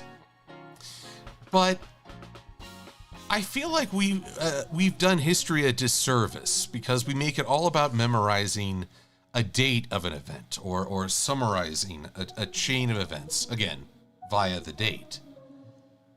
When really the whole point of history is to understand what was going through people's minds at the time, how this came about, and the one thing I don't think any of my history classes ever succeeded in doing, exploring how that idea is still present today.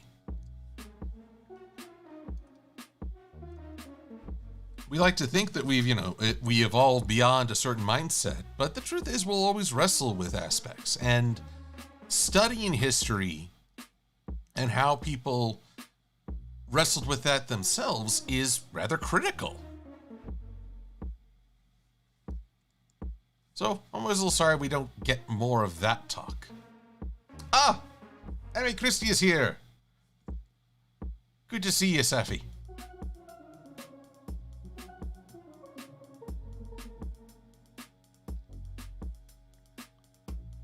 Let's see here. Champ, I don't think I've seen your questions pop up. I'm sorry, but I've got dual screens going and I can't always see everything. So Champ, I'm not sure I've seen your questions pop up. Jude 3300, I do remember Danger Mouse quite fondly. In fact, I'm pretty sure, yes, I have the DVDs. Remember one episode where Danger Mouse was supposedly facing off against a monster? His sidekick asks, well, do you really think there is a monster? And as Danger Mouse is doing stretches, he says, I don't know, but I want to make sure I'm able to outrun it.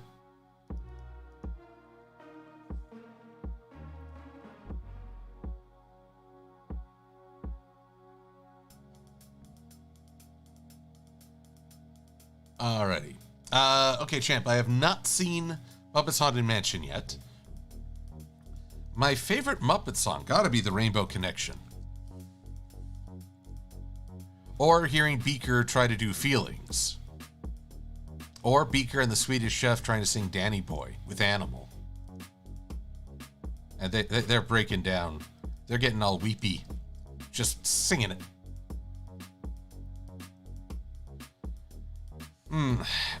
And would I travel to past or future? Depends very much on the answer to the question of, can I actually change the past? There's some philosophies that either A, you create an alternate timeline, or B, you can't change anything because your actions are already woven into the tapestry of time. In which case, if I can't change anything, then knowing the future just creates undue worry. I would rather go to the past and re-experience some of the things from my childhood, maybe gain some new perspective. If you can change the future, then I think it would almost be my obligation to jump forward and try and see if there's anything I could prevent any sort of tragedy. But it all depends. And it's good to hear that you're doing well, Christy. Jerry Fluff, have a good night and take care.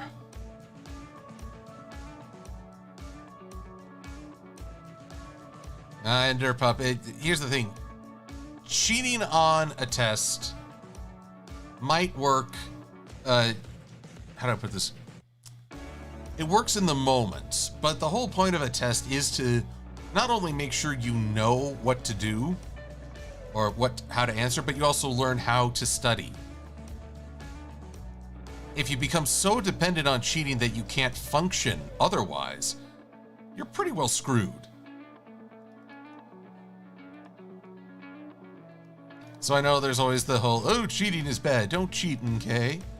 But there's also just, a cheater might win, but they don't grow.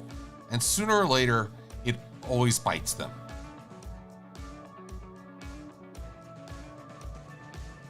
I worry, as a culture, we emphasize the outcome more than the process. And as a result, we've actually encouraged a great deal of stagnation.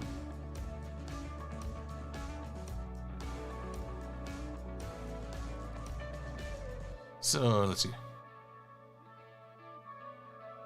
Don't change the past or you screw up the future, Silver.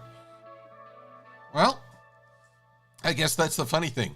Is this like trial and error? Because if I can do like a lot of trial and error with time travel, I will probably mess things up royally and make things really awesome eventually, if I can get it just right.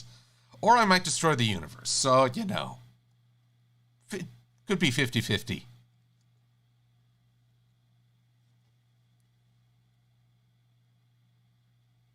Oh, Rustic Rails, good to see you.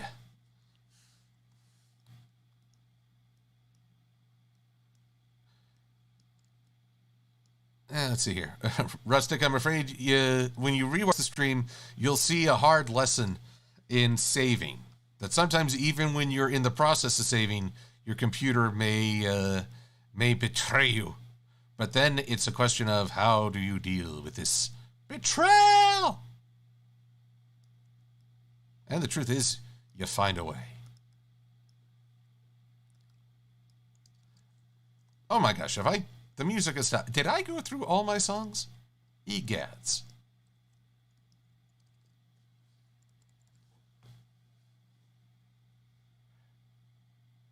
Emily O'Donnell wondering, how do I feel that there are no hippogriffs in Generation 5? No hippogriffs yet. I don't know what has become of the other races in G5. I'm curious that maybe their cultures have changed for the better. That'd be something that while the ponies suffered a regression, other countries moved ahead, or other cultures moved ahead and actually did a lot better as a result. Very possible. In which case, good for them. So my attitude is wait and see. And hey, if we never see another hippogriff in G5, then I can at least say I was hippogriffing before it was cool, and now I'm totally retro OG. Yo.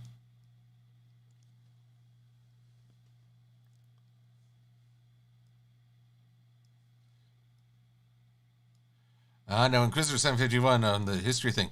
Let's say for a minute that I am able to alter the past in such a way that peace in our time is achievable, science has reached new and wonderful heights, everything's looking awesome, but pizza no longer exists. Do we make that sacrifice? Or do I invent a pizza chain then and make beaucoup de bucks, introducing what is a lost art? Actually, you know what? I would totally be down for that. Make the world a better place, literally, and then invent pizza.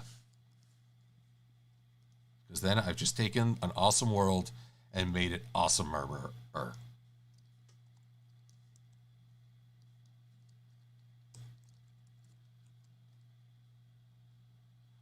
Let's see here. I guess I'll just shuffle the music for a little bit.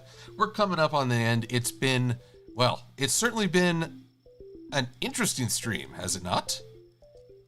Full of emotion and surprise, drama, but not the silly kind of drama I detest. Actually, true emotion, true activity, sincerity. Equestria Girls in G5, I don't know. It seems like time doesn't flow the same way on opposite ends of the portal. For all we know, Equestria has suffered this time jump of what I assume to be more than a few centuries. And yet, Sunset Shimmer is only in her mid-30s.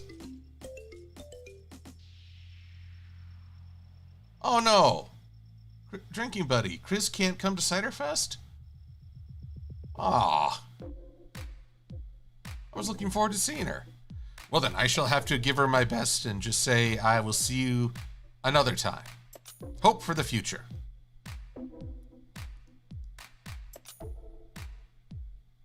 Let's see here.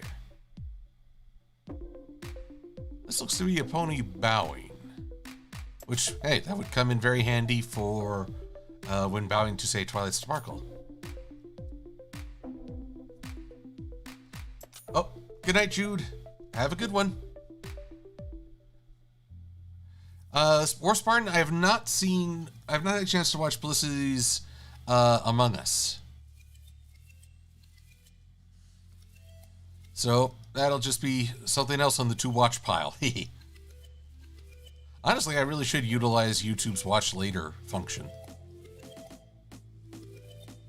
But then I'd probably end up with this mile-long backlog and be like, can I make a video series reacting to what I'm watching? Because that's the only way I'm going to multitask here. Here we go. There we go. Really short and simple because it's just the same thing over itself.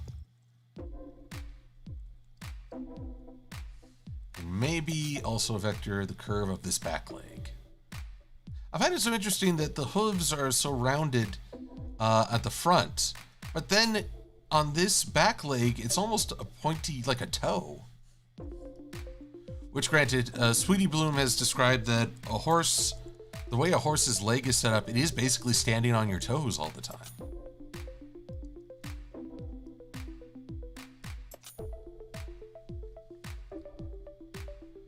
Let's see here.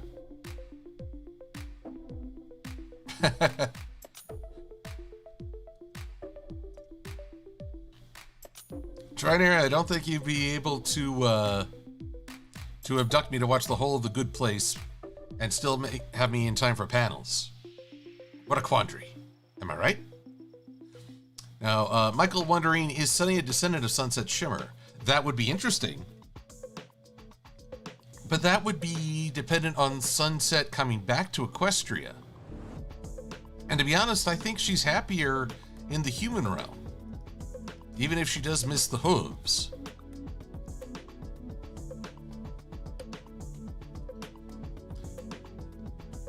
Ah, and then there's Principessa Celestia. Buongiorno, Principessa.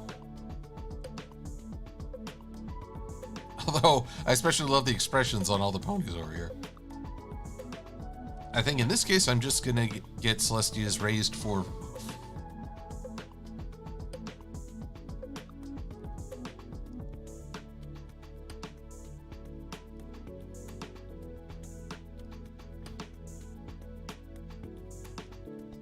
Now, the question here is to include the slipper. I don't feel quite right calling it a horseshoe, or not to. Because this could be used for like an older Twilight Sparkle drawing. But at the same time, it could be a Celestia drawing. So let's try something. I just want to see how this will look. Yes.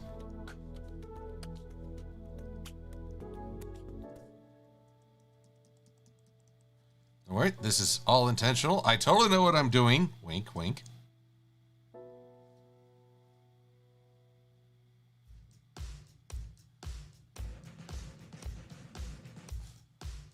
Triner, you're worried about Celestia breaking a leg literally on stage.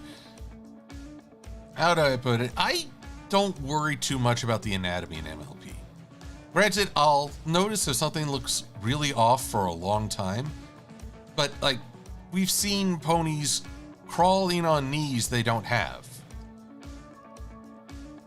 And so I don't worry too much if the anatomy makes that much sense. However, it's all down to experience. Consider for a moment that if you're as skilled in animal biology as Sweetie Bloom, then the problems stick out further. That's why I understand her frustration in Fluttershy-centric episodes. She had an excellent observation I'd like to share with all of you. The idea here is that Fluttershy is an excellent animal behavioral specialist, but not so strong in animal biology, which I thought was a very insightful way to put it. There we go. So now I can easily remove said slipper if I need to. Makes me think I should have drawn for that one. Oh well.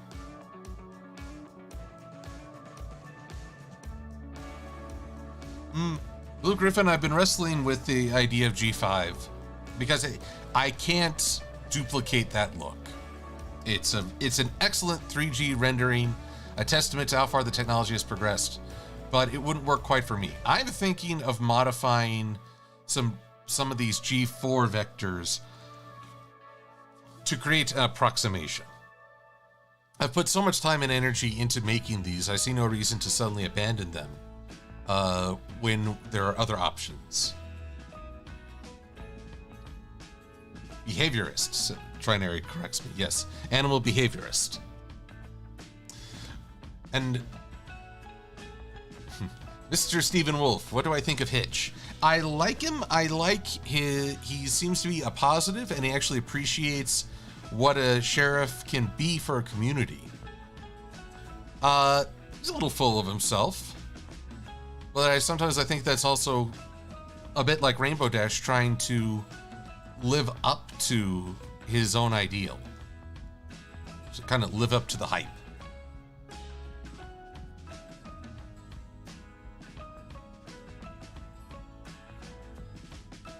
And welcome, Princess Buttercup. It's been many moons, but we're glad to have you back. Kelto Studies, you'd like to see Princess Twilight look a bit like Rodimus Prime? Oddly enough, I was thinking of Rodimus. He never got to really have a true rival. I mean, Rodimus versus Galvatron never had the same oomph as Optimus versus Megatron. And he's always been kind of neglected as a leader. Like, Optimus is the last Prime.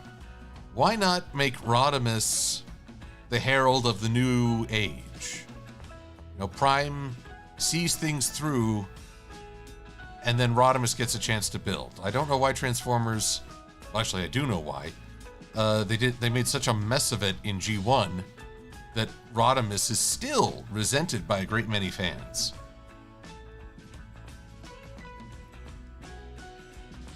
If they hadn't had Rodimus contribute to Optimus's death, I think it would have been different. Or, and this would have been, I think, an even better idea, promote an Autobot we already know to leadership. Even Bumblebee. In fact, especially Bumblebee.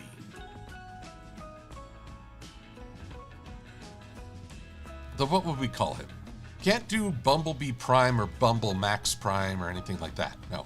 Gotta be something command-worthy.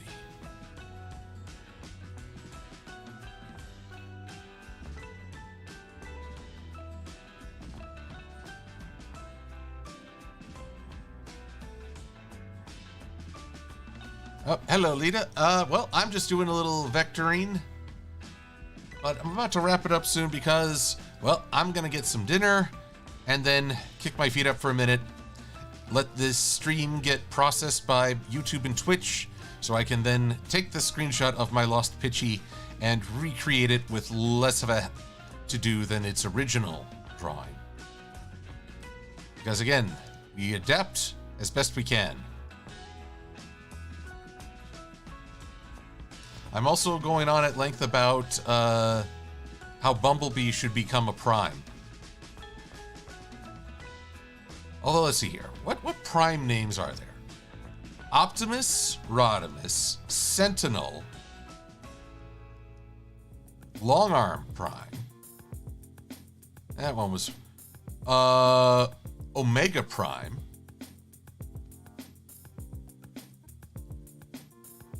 Bumblebee, Beta Prime does not sound good at all.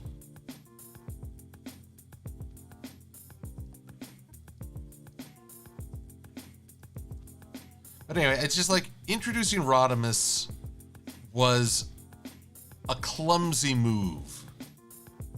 And as a result, I feel like the character is vilified in the fandom more than you really need. There's a lot to be said for a young leader coming into his own. But Rodimus never had the chance. Plus, I kind of like the idea of a character being like, okay, I'm the successor to Optimus Prime of all beings. How am I going to handle this? Ah, Lucas. Hot Rod being the Flash Sentry of Transformers. I can see that comparison.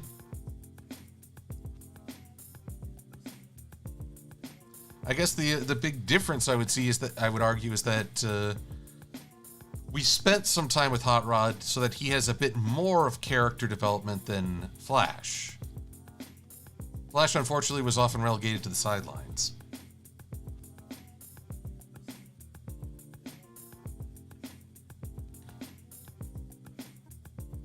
Ah, yes, thank you, Bill Griffin. Nova Prime and Vector Prime.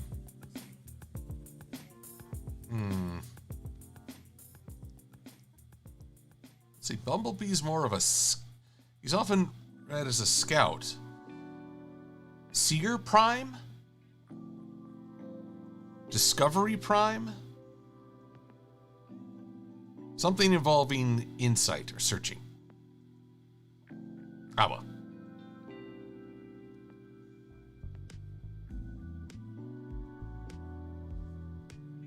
War Spartan, seeing the flashes of both worlds switch places.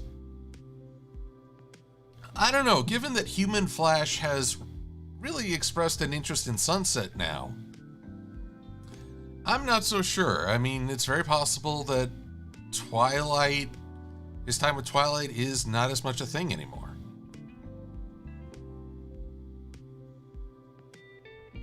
Okay, Master Code, if it's Amazon Prime, then I better be getting membership privileges. But I think it deserves.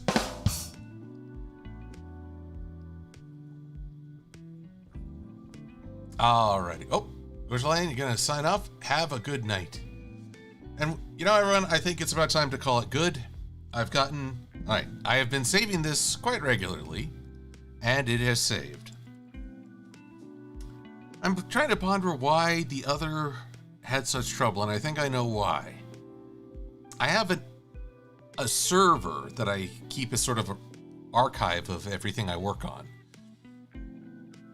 I'm wondering if there wasn't a miscommunication hiccup between my computer and the system that prevented the save. Unfortunate, but we'll get over it. Almost as unfortunate as Princess Celestia apparently developing a fifth hoof. I mean, I know having Luna's cutie mark and roll is a bit of a difference, but my goodness. You're really going out on a limb here.